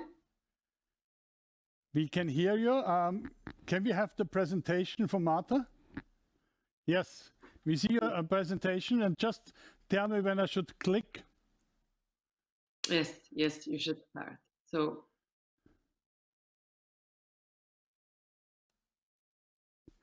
Okay, so can I start? Can you hear me? Yeah, you can start. Well? We hear okay. you, and we have the slide on the eGov Index 2020 of the United Nations. Okay. So, yeah, you mentioned, Christian, that there was a progress on the EU benchmark reports this year for the countries in the Western Balkans. There is another ranking that we are also using, and that's the UN Government Index 2020, Online Service Index. And from the slide, you can see that basically Serbia is positioned in a country with the highest index, which is very high OSI, together with 20 EU member states. And it is ranked even better than 11 member states. So basically, when you compare to some other countries in the region, and even in European Union, Serbia is really well positioned in digital government. And it started all a few years ago. And basically, the progress has been made since the Prime Minister Ana Brnabić took the office a few years ago. And unfortunately, she was again appointed to be a Prime Minister last week. So I guess that what the progress that we are making here in Serbia is going to continue. So please, next slide. Marta, can I ask you to switch on your camera? Is this possible? Okay. Yeah, now it's perfect. We see you, we hear you, and here are the next slide. Okay. Something is probably wrong with my autopilot here. Anyhow, this we are fine. Everything is fine. So as far as the building blocks of the digital government is Serbian concerned, it's basically a story, I guess, that is similar everywhere in the world. But what is very important for us is that we had this office for IT and government as a governmental body that is directly under the government and the Prime Minister office. So the coordination of the implementation of digital government is a top priority, which is basically even in the agenda of the previous government and the new government. And it was really number one thing in the manifesto of the Prime Minister. What other elements are in the scheme of digital government in Serbia? Basically, the national population register. Then we have the interoperability platform. We have EID and signature. Of course, we have just a few months ago started with the two-factor authentication over the mobile phones. We have a system for e-delivery. So every citizen has a mailbox where he receives his documents related to the government. The central point is the national e-government portal. We have contact centers. And e-payment systems. We are using, there are several components here and several different systems, but basically you can pay for government services even with a mobile phone, with a QR code, so all the options are here. And of course the data center. So on the next slide, Christian, please, we will see the new data center that is going to be launched in a month time, on the 15th of December. It is going to be the biggest regional data center with the state-of-the-art equipment, with an artificial intelligence platform for researchers, for the startups and the community. So we're really proud of this, and we're hoping that the countries in the region will use it as we're going to use it for commercial purposes only, not only for the government. So if we go to the next slide, we will see basically what is the core of the digital government, at least what citizens see, and that's the national portal of e-government. So now we have a campaign, Become a Citizen, which is something that we are doing at 350 locations countrywide, where the citizens can get their EIDs and become e-citizens. So we want to populate, what coming with the pandemic and their needs for even further services, further utilization of e-services. They need to have the possibility to become e-services very easy, which is very close in their neighborhood. So we have distributed their system. On the portal e-government, we have a possibility for our citizens to check the data in the registers of the government institutions.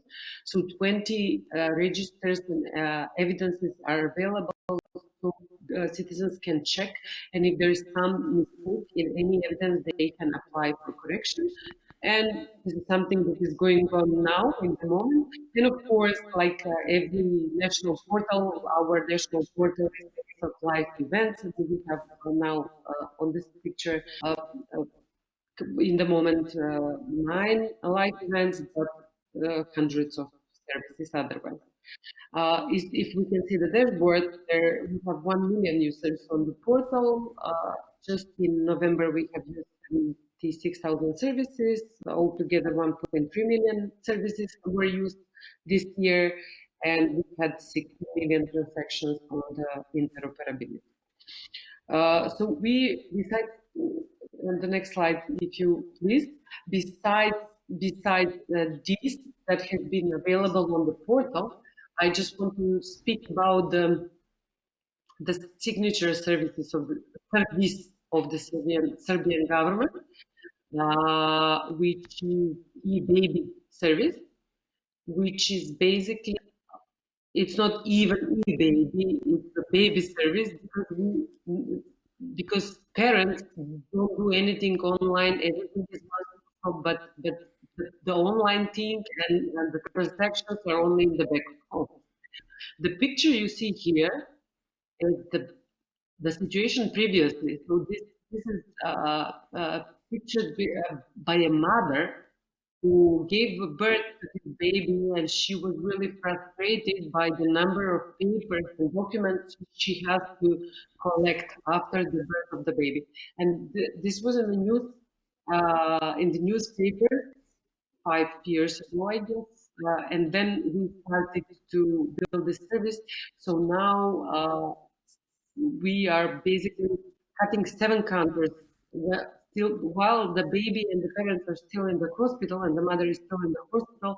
They're getting all possible documents, even the ID card and and the healthcare card and everything that a child needs to have. And we are usually have this, let's say, habit of calculating the savings for the citizens and in hours and in value, in money. So this service has cut 1.82 million hours, which is close to 5.5 million euros. Do you get this echo, or is it just me? No, it's just you. Oh, it's just me, because I can't hear well, but it is good that you can hear me. So on the next slide, we are just reaching the COVID responses, because this is what we are doing lately. And just want to speak a little bit about the education and what we have done during the crisis. Now at this single point, we have everything that is related to education is fully digital. Basically, Serbia was one of the first countries in the world that switched to online platform without any stop or disconnection of the schooling. Basically, we have announced the state of emergency on Friday, and then on Monday, education was totally online. We also developed services that provided for enrollment in the kindergartens, in the schools, in high schools, in the matura. Everybody knows what is the final exam. Was also online, and the education was online. What is going to be next? It will be launched in March 2021. A unique solution that I don't think that countries in the world have it. It's integrated education management system that is following the student from the kindergarten until their first employment. They receive their unique education ID.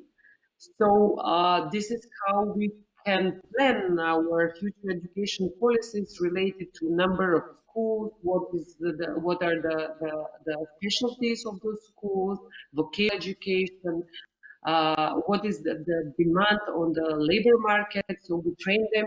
So it is really impressive, and also everything related to the cost of education. So this will be impressive solution. It is in the test phase now, and I guess we'll have possibility to additionally speak about this solution when ready. Related to the services in healthcare, we have done the usual thing, the basic thing that everybody, I guess, did, the symptom checker, the PCR testing. This is something that we have done. I spoke with many countries, and there is something that is very special, let's say, to Serbia, because related to the PCR testing, everything is online also. the appointment, the test results that were sent by online or SMS. So this is something that is being very appreciated by our citizens. Of course, the prescription are done online, and the collection of the medications is done on a special delivery centers. And we have call centers for the patients to ask to get advice related to the pandemics. What is next, and it has been declared in the Prime Minister Manifesto, is the digital health revolution. We are preparing a digital health strategy to be ready in March 2021, and we are going to put the AI and telemedicine and R&D and healthcare in the forefront. This is something also very interesting. It is. You can put the video and then jako veliki problem da dođu do prvog radnog iskustva. I sva mesta koja poslodavci oglašavaju, koje kompanije oglašavaju, već traže neko radno iskustvo. Ali kako se steće to prvo radno iskustvo?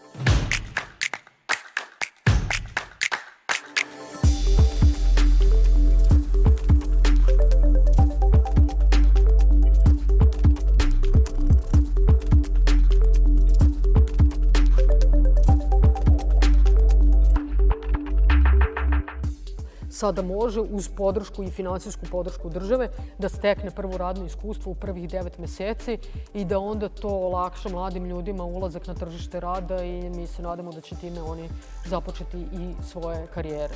Ovaj program vam omogućava kao preduzeću da uspete bez mnogo procedure, bez mnogo administracije da zaposlite mladog čoveka, to je da prvo dođe kod vas na obuku i kasnije ga odlučite da li će se zaposliti ili ne.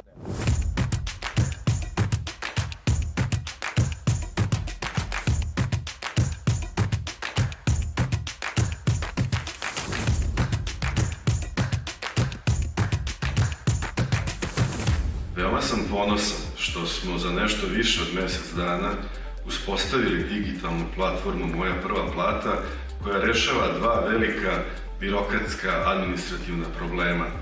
Jedan je zapošljavanje mladih kadrova i njihovo subvencioniranje od strane države, a drugi je rešavanje problema manjka kadrova u velikim kompanijama. Ova digitalna platforma omogućava u potpunosti elektronski rad bez jednog papira kako za kompanije, tako i za kandidate.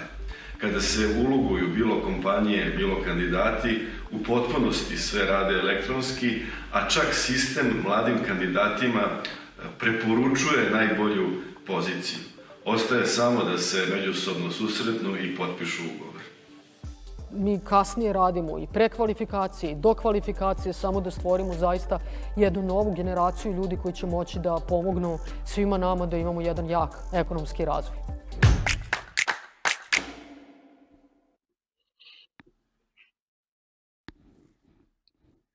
Okay, next slide, please. Okay.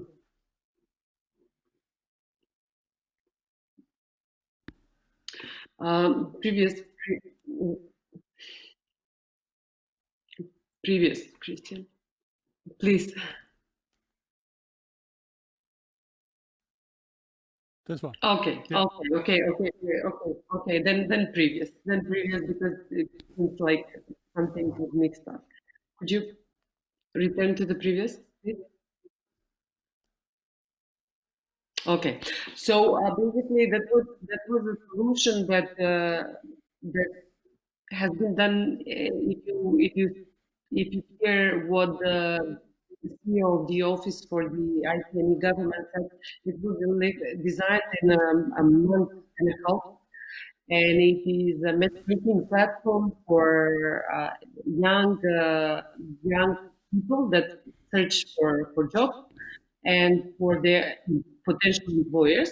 And it is using artificial intelligence for the recommendation and matchmaking platform, but it's trying to solve a huge problem, which is youth unemployment especially related to crisis of COVID-19 economy. So for all these solutions that we have done lately in the past few months, as a response to the pandemics. We have been ranked among the top 5 most productive countries in the world by the number of COVID-19 innovative responses to the OECD OPSI innovative response tracker. We have received the United Nations WSIS recognition for innovative government, and Serbia was absolute champion of the first Sigma OECD Western Balkans Public Administration Award. And those are the solutions, the 4 solutions out of 11 that were totally received awards were Serbian solutions. There are many things that I didn't mention now, but because the time for presentation is limited, whoever is interested, I can share what are our let's say, good innovations. And where are we going in the future? So like other advanced governments and digital nations, and we had a chance to hear from Portugal, from Bruno, from LabX prior to this presentation. Serbian government is also going into exploration and experimentation. And we have a policy lab, which is a unit in the Public Policy Secretariat, and it is supported by the GIZ, where we are doing everything that he explained, that Bruno explained, but we are not there, and we would like to use this opportunity, and I congratulate you, Christian, and the entire organization of this conference because of the chance that we learn what other countries have done. And then we are going to be in touch, of course, with Portuguese government and to ask them to even help us to design even better toolkit for our policy lab. What else is new in Serbia is the GovTech Lab, which is going to be open by the end of the year in the Innovation Fund of Serbia and supported by the Office for the IT and e-Government, where we are trying to explore the possibilities to, let's say, design solutions which are based on disruptive technologies like AI, blockchain, IoT, big data sensors, robots, and drones, and so on and so on. We have adopted national AI strategy last year, 2019, and there are a set of measures for the AI adoption in the public sector. We're trying to involve innovative SMEs and startups for designing some solutions and we are trying to utilize the innovation, the partnership for innovation tool, which is the basically public procurement of innovation. So these are going to be, let's say, this is going to be scope of our GovTech Lab. And on the next slide, we will see what else is very relevant for the innovation in the public sector and in the society as a whole. And that is open data, of course. Open data is very high on the agenda of the Serbian government. We are working deep in collaboration on open data as a program and as a platform together with UNDP, with Sweden government, UK government, World Bank group. So we have so far about 2,000 data sets on the national open data portal. 80, like almost half of the municipalities have opened entirely their budgets, which are on the portal, and there is a strong community interest for organizing hackathons, open data weeks, and conference, which we are basically doing. So to conclude, not to waste your time too much, digital government, we consider that it's a smart government, and we consider that Serbian government is smart government, and we are going to continue with our efforts and using the best practices from around the world, from the digital nations. And again, congratulations for this conference, and thank you for being able not only to share our good experience, but to learn, which is very important for us. Thank you. Thank you, Marta. we are a little bit on a time pressure, but let's say one last, let's say one question. Congratulations to Ana Brnabić to be also re-elected as Prime Minister. But how important is political engagement and a sustainable government for digitization in the Western Balkan area? It is very important as per my experience so far, and I've been working for governments for almost 10 years. And previously, prior to this, I was working on the side of system integrators and software providers, but still working for governments. I know that political will and putting the digitalization and digital transformation of the country as a top priority on the political agenda is very important for the success. Otherwise, we are going to have silence and islands, isolated islands of successful stories in municipalities or different organizations. But since digital government is connected government and integrated government and systems that are interoperable, we could not succeed if there is no strong political will from the top. And then that is, distributed down to the levels, and everybody understands that it is very important. And then everybody wants to, let's say, to contribute to the success, overall success of the government. So thanks again for the progress in Serbia. And we are looking forward to many more solutions from there, and also congratulations to the awards. Thanks very much, Marta. Thank you. Thank you. We come to our next speaker from the Western Balkan area. It's Edison FRANGU from the Open Government Hub in Albania.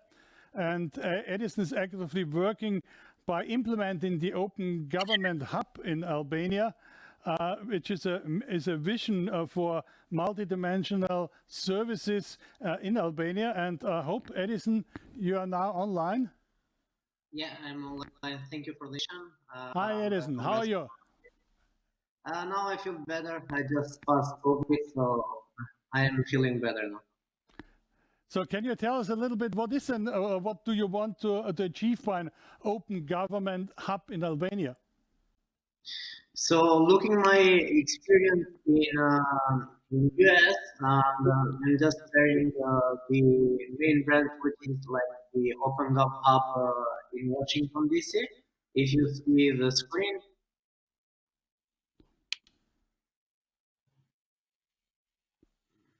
Second. Yeah.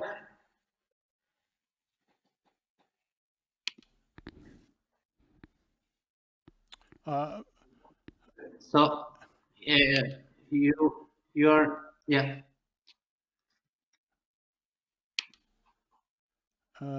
We have your slides here and online. You just have to tell us something, and I'm clicking. You just have to say next slides. I'm just showing some in the website how it was created, the OpenGov Hub Albania. So I'm just seeing a website.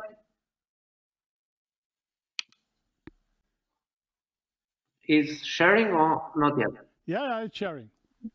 So there, before opening the OpenGov Hub Albania, I'm just giving some information how we created the OpenGov Hub Albania. So before I was working in Washington DC through a program of US Embassy in Albania, Department of State, and I was doing work in the OpenGov Hub Washington DC. The OpenGov Hub Washington DC had like more than 50 organizations and around 300 people that work for the open government, transparency, accountability, and civic participation. During my fellowship there, I learned that the interest of these spaces will be enormous, not only in Albania, but even in Balkan. So we decided to open the OpenGov Hub Albania. Looking the interest of the Albanian government, we have several activities there through the Albanian embassy. Through that, we had first study visit of 15 mayors in US, welcoming them And after they was coming from big organization like Feedback Lab, Development Gateway, National Competitive Institute, I for Transparency, and other industries. It was like looked for the interest of it was looked for the interest of the institution to be open the open up of Albania and the affiliated hub. So looking to going to my slides deck.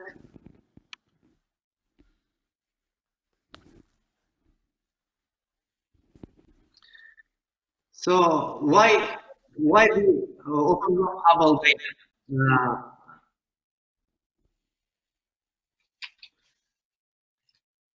Something. I have your slides. Just okay. Okay. The mission of the Open Hub Albania was to promote the creation of the open society through creating the opportunity and enhancing the interaction between different sectors and organizations to have a bridge of institutional cooperation that is needed to address global changes of our time, in particular those related to the good and open government. For example, here in Albania, we are doing a lot of cooperation through the private sector, universities, and the government of Albania. The center, according to this, provides service to enable essential resources such as office space. We have big space, like two main of them, and we use this organized meeting with corporate organization in the field of local government. So we go to the next slide, please. So this is the space where there are 10 individuals working on this space. And there are 2 conference rooms and 1 media room that will be going to register for good practices, so it can be delivered for the government, but even the local authorities. So, like we have this pandemic, we have like social inequality, corruption, infringement of human rights, political transition. Now everything seems more complicated, so we are working on the idea to be more open and like even to ask from the government to create new opportunities.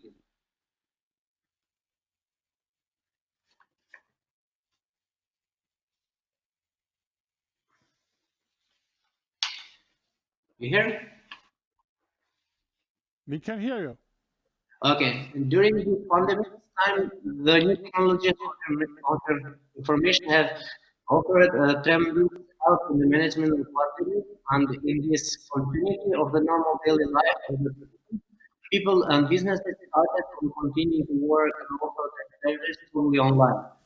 Shops that previously never had an online account started to sell online. People started to communicate more through social media and use for the first time online services like internet banking.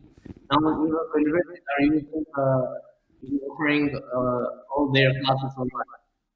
So if we can mention, okay, the NGOs, nevertheless, the NGOs with their current level of quality in presenting themselves and their activities in the online platform.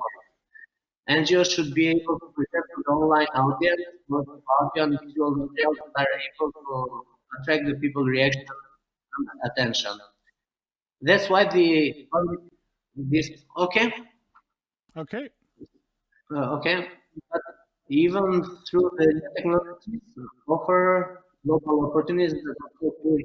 But like just to make it brief, like even for the others to be understand, looking up Albania to be a space where I can offer NGOs connection to their needs and their interests. So using this.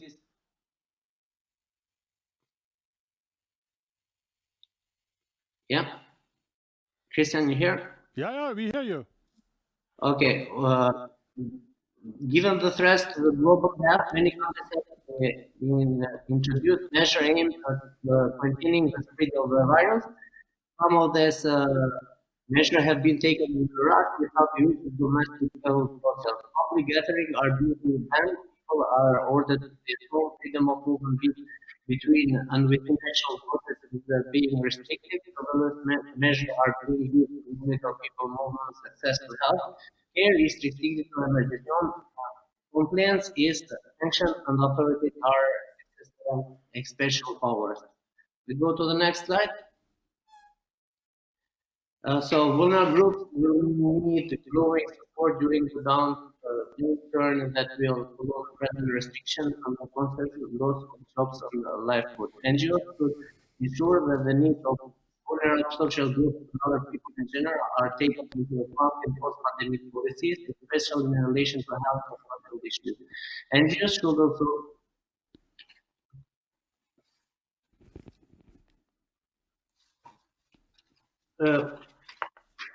we go to the end.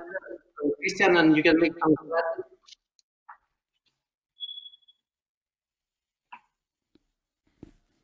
Edison. Yes. Thank you very much for this interesting presentation and the inside view what you're planning for the e-government hub in Albania. How many people you want to train in the next couple of months in or to empower for e-government or digital solutions? Like now it's the technology, and so we are thinking like we have big interest from the universities and students, so we want to train even the students.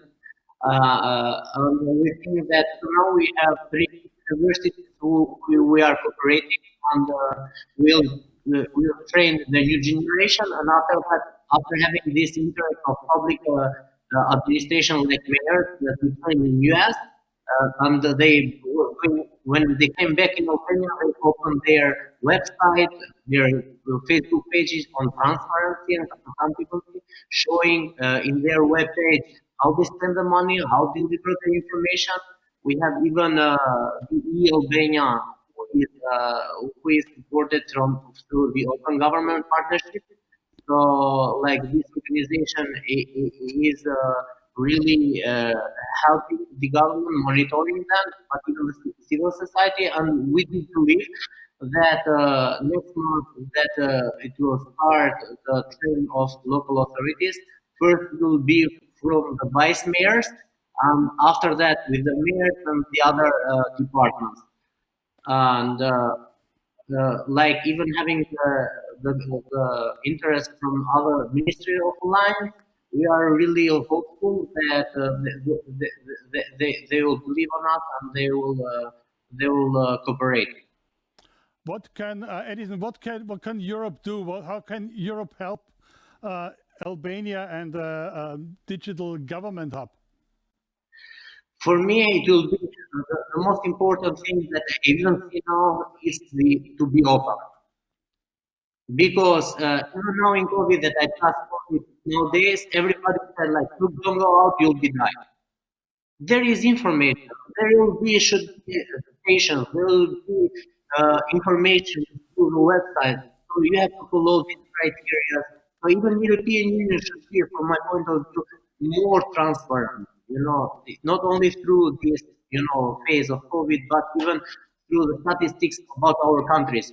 How they are corrupted, or what level they are corrupted, or what they have to improve, or what they will be improved. Or, for example, in Albania, first it was only 15 how I say, things put in line. Now there are more than 50 things that Albanians can go online and find that. So to be open, it will be really nice, not only for our spaces, but even for the other citizens, not only Albania, but even Balkan. So, faleminderit, Edison, përshëndetje to Albania, and we're looking forward to the opening of the government hub in Tirana. Thank you very much. Yeah, thank you for the opportunity. I'm sorry because of the COVID and my situation. All the best and stay best healthy. So we are coming to the last presentation, and it's a very special topic. It's legal interoperability. Systemic and legal interoperability are key for designing and building the next generation of government to government, or government to business, or government to consumer apps and services. Equipping public administrations with specific legal information skills and competences is a major prerequisite for success. And we will have here today Fotis FITSILIS from the Hellenic Parliament, who has set up a system and he has founded the Hellenic OCR team, a crowdsourcing initiative for the processing and analysis of parliamentarian data. Fotis had an academic background in law, economics and engineering, and working experience in more than 15 years in governance. After a career as an engineer in Germany, and he worked as a special advisor for business and industry in the Greek Ministry of Development, and since 2007 he has been working for the Hellenic Parliament, initially as a scientific advisor to the speaker and later as the head of the department within the scientific service. Good evening, Fotis. Herzlich willkommen. Good evening, Christian. Herzlich willkommen. Diganis, Gala, Poligala. Greetings to everybody at Digilabs20 conference. Greetings to you. Thanks for the invitation. I hope you. Thank you very much too. You're welcome.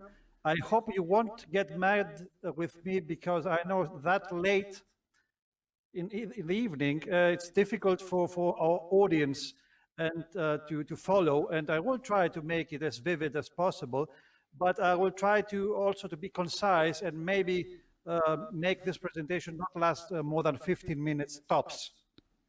I hope you're okay with that.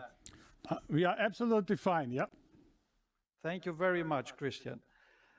This is about legal interoperability, but more than that is about the understanding that when we introduce digital systems or innovative systems in a traditional setup like public administrators, we need to take care also of the administrators themselves, to retrain them, to re-educate them. Please, next slide. So the main motivation for what I'm going to talk about, which is a legal interoperability laboratory for public servants and not for everybody, though it can be expanded to cover also people from the private sector or academia, was exactly that. I noticed that after 15 years in the service, that my colleagues have issues, to put it, let's say, simply, understanding and coping with these new technologies. And these are technologies that might be standardized or might be getting ready since a few years now. But what will happen when we start introducing disruptive technologies in the public sector? We will deal with a massive situation, with problems that administrators will have handling these systems. And this is why, together with the National School of Public Service and Administration in Athens, we created this interoperability laboratory. Please, the next slide. Now, I already noted that we are talking about interoperability, and the reason we are talking about interoperability is because our society is getting complex and complex. We're introducing new systems, and since we are in the European Union, which is 27 plus UK member states, we're having different legal orders. And on top of that, we have a European legal order. So we have different legal documents that do not necessarily speak together. On top of these documents, we have additional administrative processes and documents, bylaws, administrative decisions based on laws.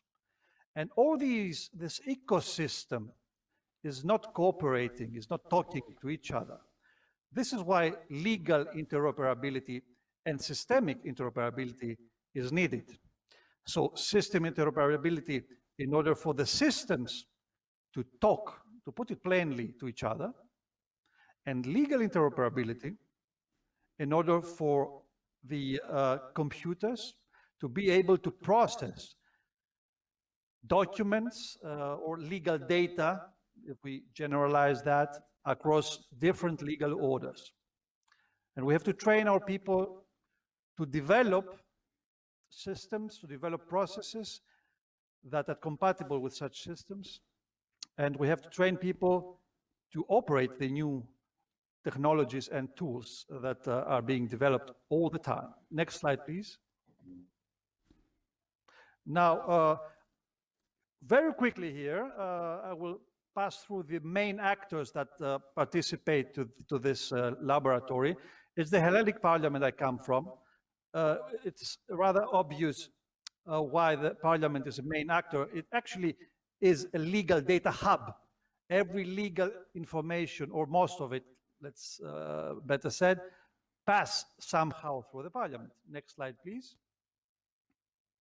Of course, the School of Public Administration and Local Government, it was the vehicle that we used to produce and implement this pilot training. And next slide, please. And my scientific initiative, the Hellenic OCR team, which is quite unique, it is technically a parliamentary spin-off. So it's something that was created from inside the parliament and has an independent platform status. And we work through crowdsourcing, which means we produce calls to the outer world, and people, just like in hackathons, they join our initiative and they try to work with us to produce solutions, interoperability solutions, and open source software solutions. And without the Hellenic OCR team, the generation of this lab would be plainly not possible. Next slide, please. Let me now, since we are in a lockdown situation, in a hard lockdown in Greece, let me show you a short video, 30 seconds video that we produced about our team.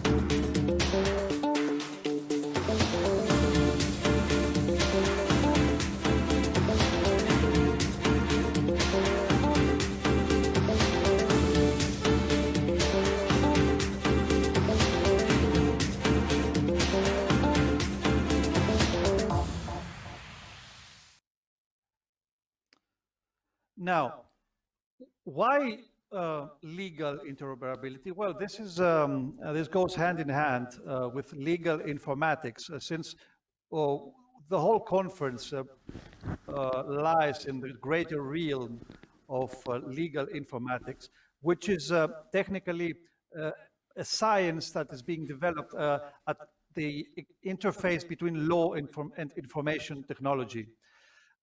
What makes this area of science significant and quite timely is the fact that in the past years we have significant developments that regard the generation of legal document standards and quite significant tools. So we have now standards For instance, there are a few. I would mention a Comantoso, which was developed with the financing and support by the United Nations and has been adopted by, for instance, the European Union, the central instances, the Parliament, the Commission, to model their legal documents. This is quite significant because now we have a technology, a standard that with the help of which we can represent legal documents, and a law is a legal document, into legal open data. And by doing that, we sort of transform the law, the initial law, to a machine consumable product. We use this specialized term to define the fact that it can be consumed, read, and processed by computers worldwide. And it's quite platform agnostic, so it does not depend on any certain operation system or platform, and can be used for every type of document, whether of legal document, whether it is a judicial decision, a law, a bylaw, or an administrative decision by a senior or lower level administrator. And when you have transformed your laws and lawmaking processes to produce legal open data, then it starts to get really interesting, because from then on, you can apply disruptive technologies like artificial intelligence technologies to create added value, to create services that are of tremendous significance for societies and several stakeholders, and not only for the sole citizen. Next slide, please. Next slide, please. Okay, and why is that important for the public sector? Because everybody is talking about digital transformation. Because, as said, it's not about only transforming something that is paper and going and taking it in the digital sphere. We talk also about the business process re-engineering. We need to make our processes digital ready. We'll talk about that tomorrow in a very interesting panel around noon. So let me say here that digital transformation goes hand in hand with changes in the administrative processes. And at the same time, it becomes obvious that the administrators that have handled these processes need to simply be retrained, re-educated. And not only the administrators, the public servants, but also the officials, the high level and officials and politicians, maybe. Next slide, please. And this is why we developed a lab, a laboratory. So since we were in the pandemic, it should be a physical lab, computer technology lab, but we migrated it fully online, 12 hours in 3 blocks. I wrote a manual about that. Unfortunately, it's in Greece. I hope to get it done, to have it as an e-book or a printed book next year.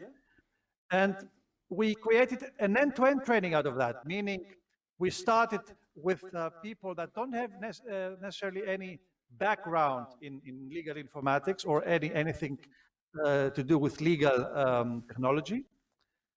And we trained them to operate a system that we created for this purpose. Next slide, please. And the system that we created for this purpose is LEOS. Now, I could spend maybe an hour or two explaining LEOS. I don't want to do that. It is an open source software that was created as a solution for ISA 2 program. It's a European programmatic framework. It's an open source, so you can download it and you can start playing with that.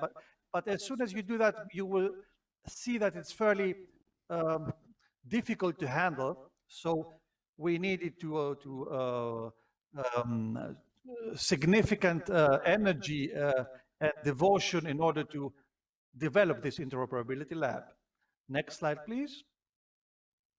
There were numerous challenges. You can understand that I needed to be fairly to apply a simple language, not a technical jargon. I needed to migrate it from the physical lab quickly to the online demonstration. We needed quickly to find a case study to apply it to work with it in the laboratory. And then we needed to wrap it up as a proof of concept, because we needed to showcase it to our superiors that for them to see that this works and it can be used also in the wider public sector. Next slide, please. The evaluation is ongoing. It is promising. At some points, not so much, but it gives us food for thought to continue. Next slide, please. And what now? We build it up. It works. We found a proper tool for authoring of legal text. This is LEOS. And now we would like it to widen it up to make a real proof of concept, to make a demonstrator in a public service and not in the closed environment of a school of governance. And of course, we need to engage stakeholders in the public administration further to create a community that is eager to accept these new approaches and tools and services and standards. So we have a lot to do. Thank you, Christian, for this invitation, and I look forward also to the next iterations of this event to present it more closely and even more solutions from our team. Thank you. Thank you, Fotis. Thank you very much. So that means that, let's say, every country in Europe can download this open source tool you develop and can go further with you in developing these legal interoperability tools for, let's say, for the broader parts in Europe, or let's say for all civil servants. The tool was developed with by the Commission itself. It is, you can download the original tool for free because it is open source, which means that you can also play with it. The problem with open software is that it is not plug and play. So as we applied energy and resources to make it work in our particular setup, the same did, for instance, a Spanish team in the Spanish presidency. They have it fully operational and running, but they created, so to say, a branch of the solution specifically for the Spanish legal system. We created another solution for the Greek, let's say, for the training facility. But any of you can devote maybe 10 seconds to download it, but you will need much more of your time to make it, to bring it up and running. But that's the problem with open software. But if you say that Spain, Greek has already developed it further, there could be an exchange with other European countries who wanted also to establish such a system. I know that Germany does already. Italy does already. There is some sort of pipeline internal in the Commission. I have seen it. So there are numerous groups in Europe and outside Europe that can that works with it, which makes, in the sense of interoperability, perfect sense, because a central actor, which is the European Union, creates tools that can be downloaded and modified, but the essence remains the same by anybody in the world. And these two systems produce solutions based on common standards that they can communicate. And that creates interoperability possibilities. It doesn't work per se, simply like that, but it is a starting point. Mm-hmm. So thank you very much. I think we can discuss this further tomorrow in the panel discussion, the plenary discussion. Thank you very much. Good evening to Athens, to Greek. And yeah, we make a break now for nearly an hour. So we will see us 6:30 in the main room for a very interesting evening plenary keynote on how to promote e-government services by a really very famous Hollywood filmmaker, and also by a welcome presentation by our Minister President from Schleswig-Holstein. So see you at 6:30 Central European Time. Bye.